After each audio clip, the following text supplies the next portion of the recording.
Venture capital, or VC, is one of fun startups that have little or no operating history, but a lot of growth potential. Some founders give up a portion of their ownership to get additional funds, access to resources, and even access to the specific expertise they need. One of the most common questions I get is whether or not Shark Tank, or at least the investors in that show, may be considered venture capitalists. Well, it really depends on whether or not they're investing on behalf of their company or if they're utilizing their own funds. Based on my observations, it seems like they're putting their own money into these startups. So in a way, that makes them angel investors. VC investors are employed by a risk capital company where they invest other people's money. Perhaps the most glaring difference is ownership. VC firms usually demand that they have some level of operational control, whereas angel investors prefer to remain passive in the process. That being said, the question remains, is it good to be a venture capitalist during a recession?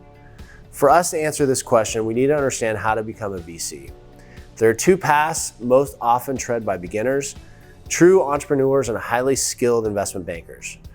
These are not the only options, however. Some venture capitalists are lifelong financial advisors. Others might be academics or technical business process experts or equity research analysts. If you're starting a career, you can work for a small or large firm. You can even start your own company. Remember that VCs use other people's money to invest in new companies. That means that you need to find where those funds are. It's not easy with so much of the competition out there. Since third-party funding sources want to know who's managing their money, they'll most likely look for a track record. So you won't have that if you want to start out and create your own VC. That's why many new VCs put their own money first. Young venture firms mostly prove themselves by third-party funds and begin to eat up a significant percentage of the total capital invested. It can also be difficult for a young firm to acquire significant expertise in infrastructure, human resource planning, security, technology-centric operations, information sharing, and performance evaluation. And there's the rub. Assuming you find the funding or you put in your own money, there's no guarantee your investment will yield revenue. According to the business insurance company Broker, 90% of startups will fail.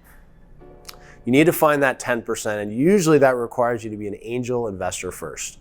Looking at these odds, we're brought back to our original question: is venture capitalism a good way to go during a recession?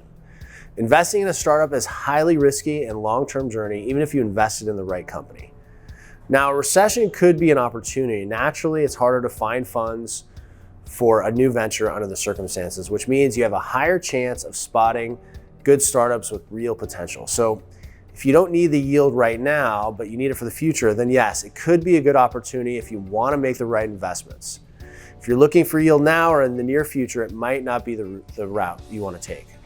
But as always, talk to your financial advisor before you do anything.